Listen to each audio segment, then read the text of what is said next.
जय सेवालाल. माझं नाव सत्यनारायण मंत्री. मी यांना दारू सोडण्यासाठी औषध दिलं तर माझे परम मित्र आहेत. जवळपास 25 वर्षांनी ओळख आहे आणि समसापूर तांड्यावरचे येते.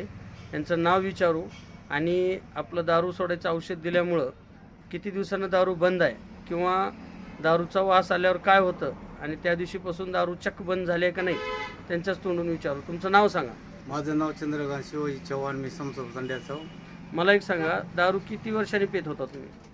दारू मी कमीत कमी 20 वर्षानं. 20 वर्षानं पित होता, बरोबर आहे. आणि तुम्ही चित्ते साहेबाच्या इथं कामाला आहेत, हो बरोबर आहे, सालगडी म्हणून. मग तुम्हाला ते दारू प्यायचं म्हणल्यावर तुम्ही बसलं की म्हणजे जास्त पिणं होत होतं का? हा, दीड आणि दोन काय दीड क्वार्टर 3 क्वार्टर लागत होती एका टाइम मला. बरोबर आहे. आणि पेल्यानंतर म्हणजे 1.5 क्वार्टर लागायची आणि त्याच्याशिवाय चैन पडत चेन नव्हती, पडत नव्हतं. बरोबर ना.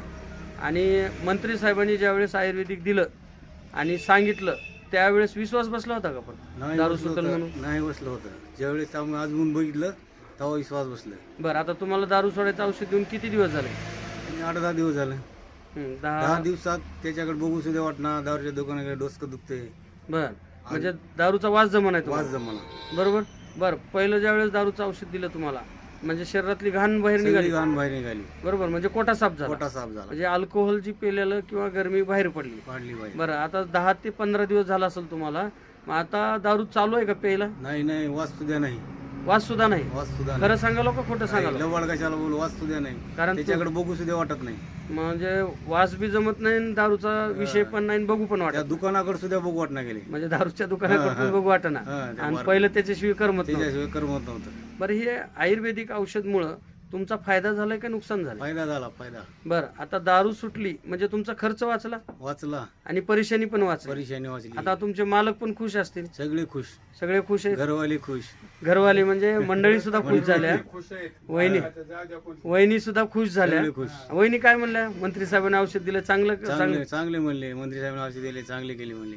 हा, म्हणजे तुमची दारू सुटली. दारू सुटली. बरं, ही दारू सुटल्यामुळं तुम्हाला पण स्वतःसाठी सुद्धा एक समाधान वाटते का नाही? समाधान. जेवण सुद्धा जात नव्हतं. संध्याकाळी आले की तसं उपाशी पिऊन फुल पेलेलं राहायचं म्हणून जेवणच जात जेवण नव्हतं. नाही. आणि बिना जेवता झोपायचं. हात पाय कापायची थर. थरथर कापत होते. आता हे जसं दारू सुटले आहे तसं जेवण वगैरे व्यवस्थित चाललंय? जेवण बिवून व्यवस्थित. बर, बघा यांच्या 3 भाकरी खाता संध्याकाळी. 3 भाकरी संध्याकाळी खातायत, म्हणजे जेवण फुल चाललंय. फुल. आणि तुमच्या चेहऱ्यावर रोषणाई आली का नाही? रोषणाई आली. बरोबर. आणि घरातले कंते मिटले.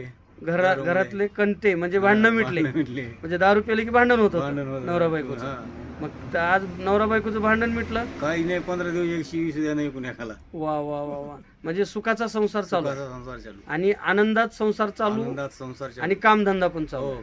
बरोबर. बरं, असे भरपूर दारू पिणार आहेत, त्यांना काय सांगू शकता? औषध त्यांना सांगितलं, औषध मागविलेत माझ्यापासून. आता तुम्हाला म्हणलेत, तुम्हाला तुमची दारू सुटलेली बघून तुम्हाला मागितले मागितले दोघा जावांना. हे पुण्याची पायरी आहे का पाप आहे? पुण्याची पायरी आहे. बरोबर आहे.